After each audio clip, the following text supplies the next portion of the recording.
నమస్తే, welcome to ఎస్తే రాణి kitchen. ఈరోజు మనము రొయ్యల బిర్యానీ చేసుకుందామండి. దానికి నేను టైగర్ రొయ్యలు 1 కేజీ తీసుకున్నాను.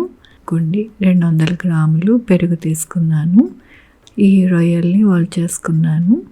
అలాగే 2 ఉల్లిపాయలు, 3 టమాటాలని, కొద్దిగా కొత్తిమీర, కొద్దిగా పుదీనాకు తీసుకున్నాను. మనందరి దగ్గర ఇలాంటి పాల డబ్బా ఉంటుంది కదా, ఇలాంటి పాల డబ్బాను తీసుకొని నేను దీంతోనే బాస్మతి రైస్ని కొలుచుకుంటున్నానండి. 2 వేసుకుంటున్నాను. ఎప్పుడు కూడా కేజీ రొయ్యలు అయితే 2 అరకిలో బియ్యం ఉండాలండి. అంతకన్నా ఎక్కువ ఉండకూడదు. అప్పుడు టేస్ట్ బాగుండదు.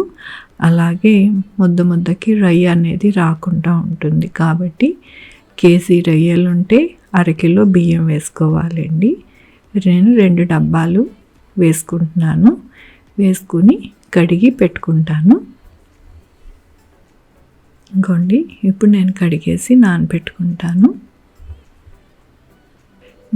రైస్ ఉడికించుకోవడానికి 2 లీటర్లు వాటర్ పోసుకుంటున్నాను. ఇప్పుడు ఇందులోనికి మనము గళ్ళు ఉప్పండి 1 స్పూన్ వేసుకుంటున్నాను.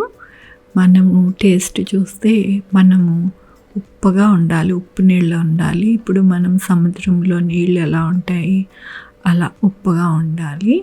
కొద్దిగా పుదీనాకు, కొద్దిగా కొత్తిమీర వేసుకుంటున్నానండి.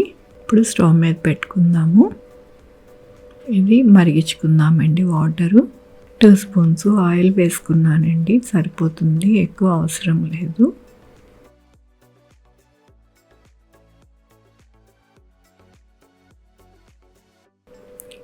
చెక్క, మొగ్గ, ఏలకలు, లవంగాలు, ఆకు, స్టార్ వేస్తున్నానండి, సరిపోతాయి ఇవి. కట్టుగానుగ నుంచి తీసుకొచ్చిన ఆయిల్ అండి, అందుకని కొద్దిగా నురుగు వస్తుంది. మీడియం సైజు ఉల్లిపాయలు 2 తీసుకున్నాం కదా, అవి కోసుకున్నానండి. ఇలాగా అవి కట్ వేసుకుంటున్నాను పొడవుగా.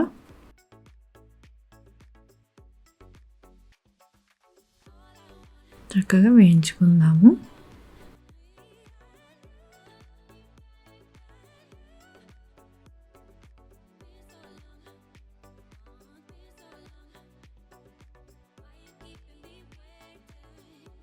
అల్లం వెల్లుల్లి పేస్ట్ అండి 1.5 స్పూన్ వేస్తున్నాను. కూడా చక్కగా వేయించుకుందాము.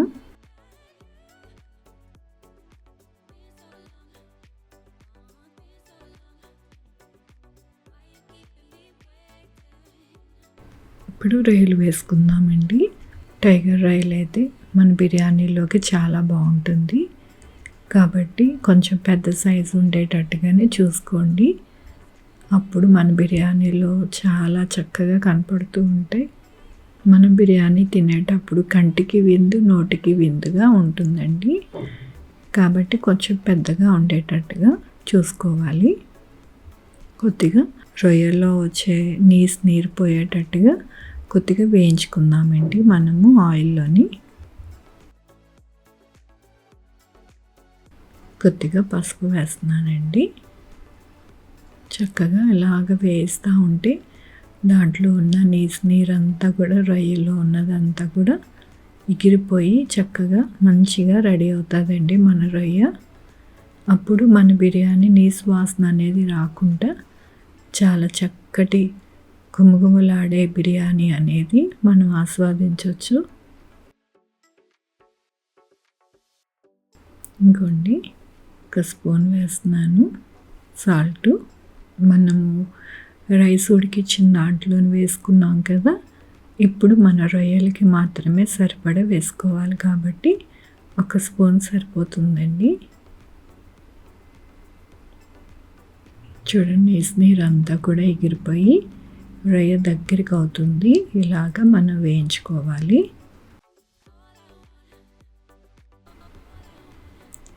కారము 1/2 టీ స్పూన్ వేస్తున్నాను. ధనియాల పొడి అండి 2 స్పూన్స్ వేసుకుందాము. అప్పుడు చక్కటి కమ్మటి వాసన వస్తుంది, బాగుంటుంది మన బిర్యానీ. ఒకసారి అంతా కలుపుకుందాము. మన రొయ్యలకి చక్కగా కారము, ధనియాల పొడి అంతా కూడా పట్టిద్దాము. చూడండి, నీరంతా ఎగిరిపోయి మన రొయ్యలు పొడి పొడిగా వచ్చాయి చూసారా, అలా వరకు మనము ఫ్రై చేసుకోవాలి మన రొయ్యల్ని. ఇంకోండి, కొత్తిమీర, పుదీనా వేసుకుంటాను ఇప్పుడు.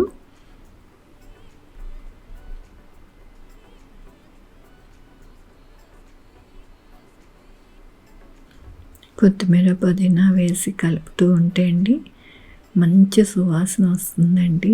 చాలా చక్కగా గుమగుమలాడుతుంది. చాలా బాగా మంచి వాసన వచ్చింది.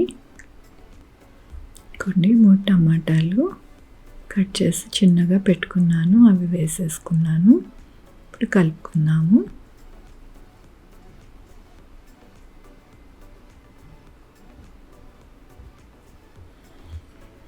పెరుగు వేసుకుందామండి. పెరుగు ఎప్పుడు కూడా పిల్లలుగా వేసుకోకూడదు. పెరుగుని కొంచెం బీట్ చేసుకుని ఇలా క్రీమీ స్ట్రక్చర్లో వేసుకుంటే కనుక చక్కగా బాగా మంచిగా కలిసిపోయి బాగుంటుందండి. ఎప్పుడు కూడా బీట్ చేసుకొని మనం పెరుగు వేసుకోవాలి. ఇప్పుడు చక్కగా కలుపుకొని ఉడికించుకుందామండి.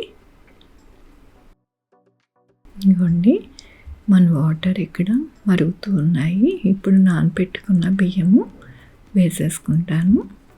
నానబెట్టుకోవడం వల్ల త్వరగా ఉడికిపోతాయండి. అలాగే పొడవుగా కూడా మన రైసు ఉడుకుతుంది, పొడవుగా వస్తుంది. అన్నం మెతుకు కూడా చక్కగా లాంగ్గా ఉంటుంది, బాగుంటుంది. 90% ఉడికించుకుందామండి చక్కగా. ఈలోపు మనకి ఇది మంచిగా ఉడుకుతూ ఉంది. చాలా ఈజీగా ఒక అరగంట, 30 గంటలు చేసేసుకోవచ్చండి మన బిర్యానీ. చాలాసేపు ఏమీ పట్టదు. చక్కగా ఉడుకుతున్నాయి చూడండి. టమాటా, పెరుగు అన్నీ కలిసి మంచి గ్రేవీగా ఉడుకుతుంది. అలా ఉడికించుకోవాలి. గరం మసాలా పౌడర్ అండి, ఒక 1/4 టీ స్పూన్ వేస్తున్నాను. ఇది ఇలాచీ పౌడర్ అండి, ఒక 1/4 టీ స్పూన్ వేస్తున్నాను. ఇలాచీ పౌడర్ వలన మంచి వాసన వచ్చి బాగుంటుంది మన బిర్యానీ. చూడండి, చక్కగా టమాటా, పెరుగు అన్నీ కూడా దగ్గరికి వచ్చేసినాయి చూసారా. అలా దగ్గరగా మనము ఉడికించుకోవాలి. ఇక్కడ అన్నం కూడా చక్కగా ఉడికిపోతుంది. చూడండి, 90% వరకు ఉడికిపోతుంది. ఇలా ఉడికితే సరిపోతుంది.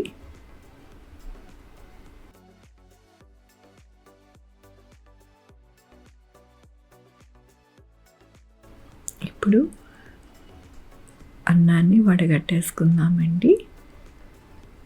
మనం కొద్దిగా తీసుకున్నాం కాబట్టి ఇలా వడగట్టేసుకొని వేసేసుకుంటే సరిపోతుంది. చూడండి, చక్కగా ఎలా ఉడికిందో ఇలా ఉడికించుకోవాలండి, సరిపోతుంది. ఇప్పుడు వేసేసుకుందాము. ఇంకోండి, ఇప్పుడు మనము ఉడికించుకొని పెట్టుకున్న ఆ రైస్ని వేసుకుందాము. లేయర్స్గా వేసుకుందామండి. ఒక్క లేయర్ కాకుండా ఒక 2 లేయర్స్ లాగా మనం వేసుకుందాము.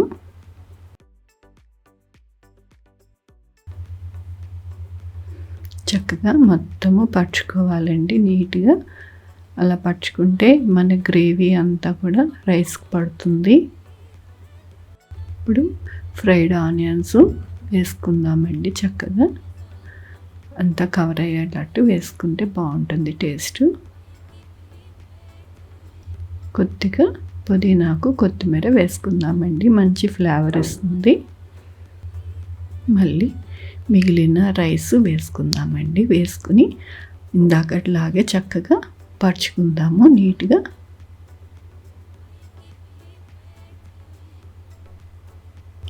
మళ్ళీ ఫ్రైడ్ ఆనియన్స్ చక్కగా వేసుకుని పుదీనాకు, కొత్తిమీర కూడా మనం వేసుకోవాలండి. దాని మీద కొద్దిగా మనము నెయ్యి వేసుకుంటే కనుక మంచి టేస్ట్ వస్తుందండి. అందుకని 1 స్పూను నెయ్యి వేసుకుంటే బాగుంటుంది.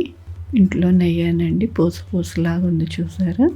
ఇట్లా మంచిగా కాసుకొని పెట్టుకున్నది వేసుకుంటే మంచి సువాసనతో మన బిర్యానీ చాలా బాగుంటుంది. కొన్ని కుంకుమ పువ్వు పాలు అనమాట, కుంకుమ పువ్వు నానబెట్టి పెట్టుకున్నాను. మంచి కలర్ రావడానికి చక్కగా బాగుంటుంది, ఫ్లేవర్ బాగుంటుంది, కలర్ కూడా మంచిగా వస్తుంది.